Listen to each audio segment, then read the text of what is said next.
Bismillahirrahmanirrahim. Assalamualaikum warahmatullahi wabarakatuh. Selamat datang di Planet Geo, channel yang berisi video-video modul geografi untuk anak SMA. Oke, kali ini kita akan bahas modul geografi untuk kelas 11 ya. Bab apa ya? Bab tentang Indonesia sebagai poros maritim dunia. Jadi katanya tuh Indonesia poros maritim dunia nih. Ini dunia, ini Indonesianya nih ya. Apa iya jadi poros maritim? Yuk kita cek.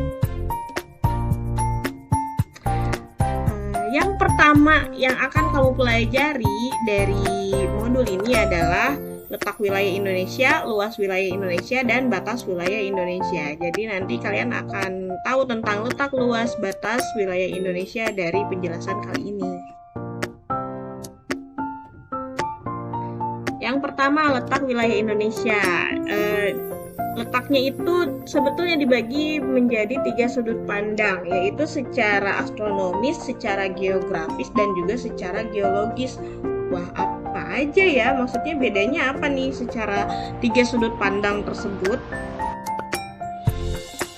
Pertama, letak astronomis Indonesia. Letak yang didasarkan pada garis lintang dan garis bujur bumi, di mana Indonesia itu berada di antara 6 derajat lintang utara sampai 11 derajat lintang selatan, dan 95 derajat bujur timur sampai 141 derajat bujur timur.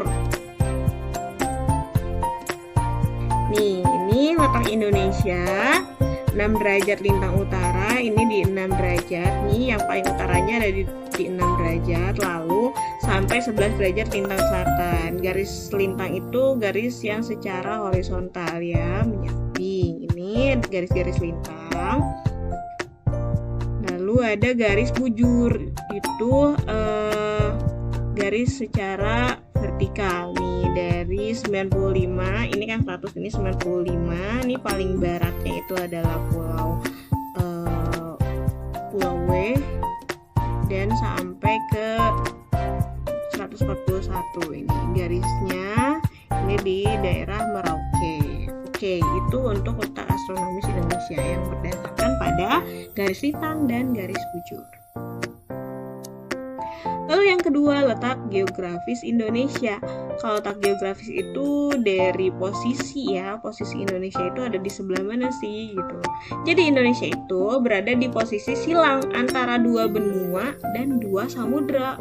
Wow, antara 2 benuanya apa aja nih? Benua Asia, ini benua Asia di sebelah barat laut, dan juga benua Australia sebelah tenggara atau selatan ya, Australia.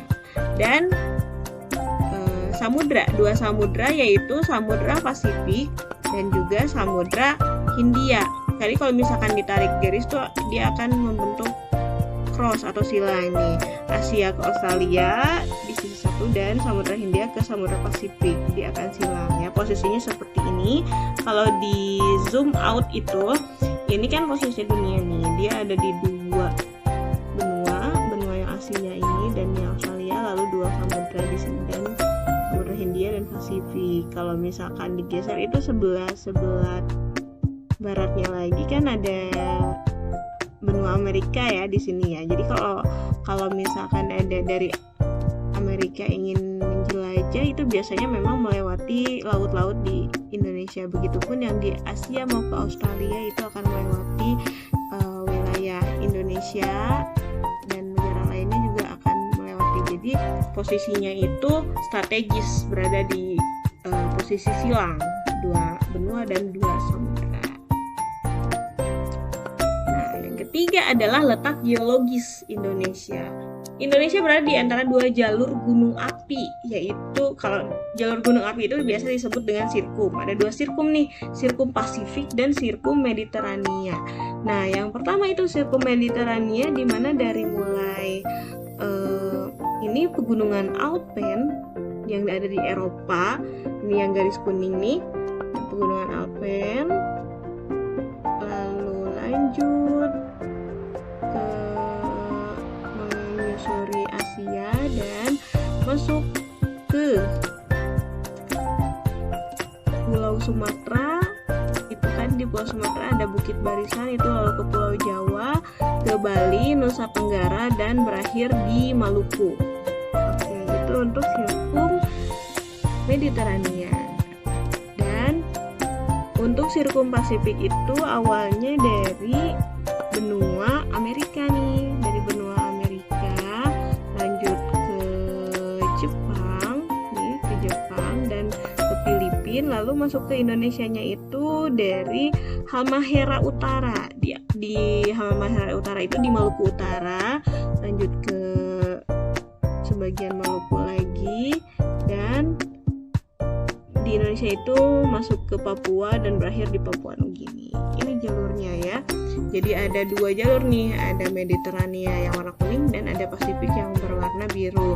Makanya gak aneh kalau misalkan Indonesia itu menjadi negara yang memiliki sebutan Ring of Fire gitu, cincin api. Karena apa? Karena banyak sekali gunung api yang ada di Indonesia karena dilalui oleh 2 sirkum ini gitu kan. Nah, posisi di Indonesia itu yang aman dari gunung api itu adalah di pulau yang tidak terlewati, yaitu Pulau Kalimantan. Maka dari itu Kalimantan itu tidak memiliki gunung api. Memang ada bukit, ada gunung, tapi dia bukan gunung api atau tidak aktif. Dan selanjutnya Indonesia berada di atas 2 lempeng. 2 lempeng itu ada lempeng Eurasia dan lempeng Indo-Australis. Nah, lempeng Eurasia itu adalah lempeng yang ini nih. Dia ada lempeng di sini, dan Indo-Australis itu yang di selatannya. Ini lempeng India Australia atau Indo-Australis gitu. Jadi kalau pertemuan lempeng itu, ketika pertemuan lempeng kan lempeng akan terus bergerak, dan ketika bergerak itu akan pergerakan lempeng itu akan menghasilkan bisa gempa atau misalkan bahkan sampai tsunami atau bahkan ledakan gunung api gitu kan. Makanya kenapa Indonesia itu disebut sebagai negara super parkir bencana, karena dilalui oleh geologisnya yang benar-benar ada di ini ya, ada di ambang banget gitu, ada di tengah-tengah gitu, lempeng Australia dan lempeng Australis, lempeng Eurasia dan Australis gitu bertemu, pertumbukan kalau gesek ya berarti Indonesianya akan goyang gitu seperti gempa bumi seperti itu, dan juga 2 sirkum tadi gitu kan. Oke, itu letak geologis, dan kita masuk ke dalam luas wilayah Indonesia ini. Pertanyaan kedua, seluas apa sih Indonesia? Oke, luas total wilayah Indonesia menurut Badan Informasi Geospasial tahun 2015 adalah 5.455.675 km persegi. Wah, luas banget ya. Nah, terdiri dari daratan dan lautan, karena Indonesia negara kepulauan, jadi ada daratan dan ada lautannya gitu.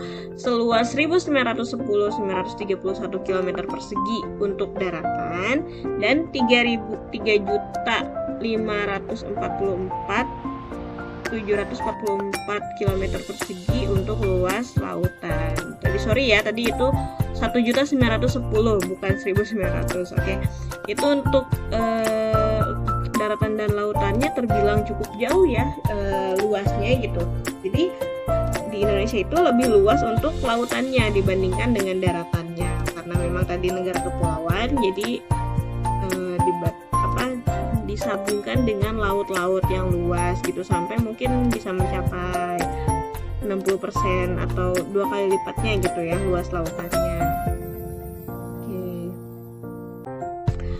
Lalu dari luas tadi itu sehingga Indonesia memiliki 34 provinsi. Baru ini ada 34 provinsi, yang terbaru adalah Provinsi Kalimantan Utara, dan ada 13.466 pulau yang memiliki nama, yang sudah bernama. Kalau yang betulnya masih banyak pulau yang lain yang kecil-kecil, tapi dia belum diberi nama karena pulaunya masih mengalami pasang surut. Jadi ketika pasang, pulau itu menghilang, ketika surut, pulau itu muncul.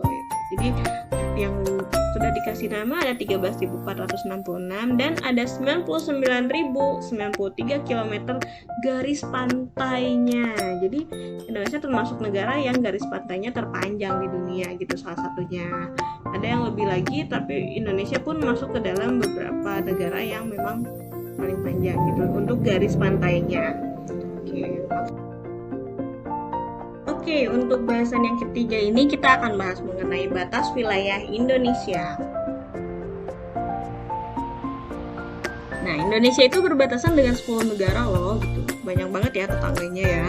Nah, untuk berbatasan darat itu sebetulnya hanya 3 negara, yaitu dengan Malaysia di Pulau Kalimantan, lalu dengan Timor Leste di sebelah sini, dan juga dengan Papua Nugini di Pulau Papua. Nah, sebetulnya di Kalimantan ada kok Brunei Darussalam gitu kan, kenapa nggak berbatasan darat? Nah, sebetulnya kalau Brunei itu tidak berbatasan darat karena terhalangi oleh Malaysia. Jadi kalau untuk berbatasan langsungnya dengan Malaysia, sedangkan Brunei itu di ujung sini. Brunei hanya berbatasan dengan Malaysia, tidak berbatasan dengan Indonesia. Sedangkan untuk berbatasan laut, Indonesia ini ada 10 negara nih. Yang pertama ada India, karena ini laut langsung ketemu dengan India kan.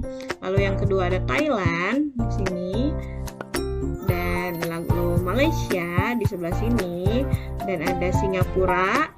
Lalu selanjutnya ada Vietnam, ada Filipina sebelah utara, dan juga ada Kepulauan Palau. Ini kepulauan yang kecil sekali di sini, ini Kepulauan Palau. Ada Timor Leste, ada Papua Nugini, dan juga berbatasan laut dengan Australia. Itu berbatasan lautnya. Jadi dengan Australia juga kita bertetangga nih, ya, dari lewat laut. Oke. Nah, selanjutnya ada batas wilayah Indonesia. Sebelah barat itu Indonesia berbatasan dengan Samudra Hindia. Nah, untuk sebelah selatan masih dengan Samudra Hindia dan juga ada benua Australia gitu, selatan ke tenggara gitu kan. Lalu sebelah utara ada Laut Cina Selatan di sini, ada Filipina dan juga ada Malaysia. Dan di sebelah timur berbatasan dengan Papua Nugini dan juga Samudra Pasifik.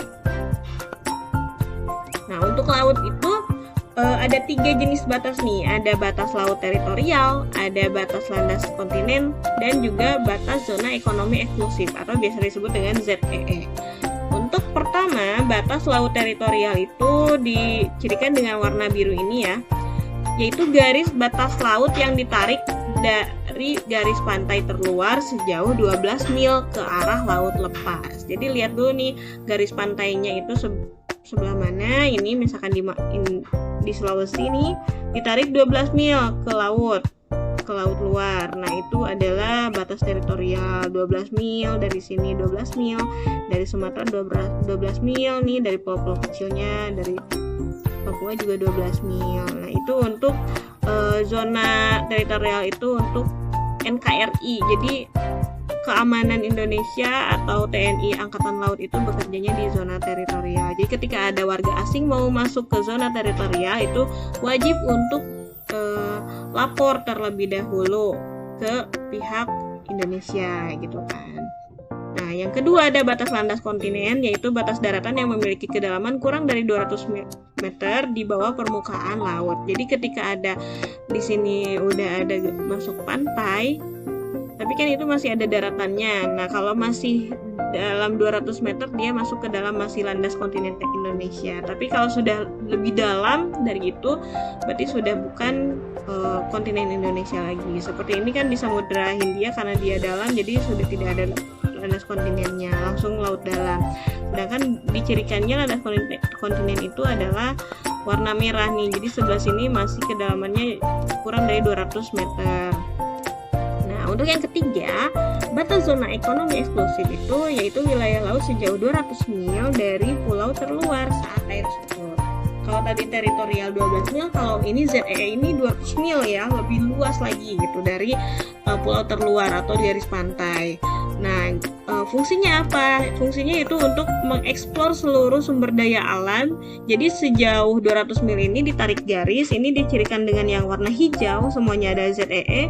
Jadi Indonesia boleh mengeksplor semua sumber daya alam yang ada di wilayah ZEE ini. Ini udah haknya Indonesia gitu. Tapi ketika sudah lewat dari 200 mil itu hak dari negara lain gitu.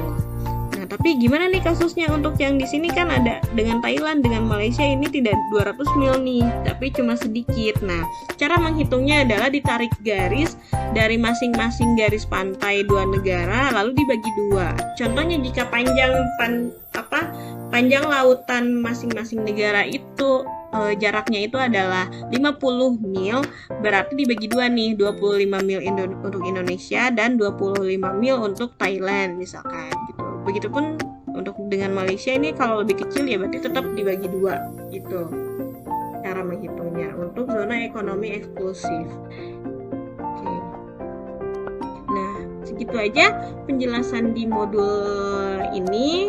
Sampai ketemu lagi di penjelasan modul-modul lainnya, di bab-bab lainnya. Jika ada pertanyaan, silakan langsung di kolom komentar YouTube atau masuk ke email atau misalkan bisa lewat Instagram yang tertera. Terima kasih sudah menonton Planet Geo. Assalamualaikum warahmatullahi wabarakatuh.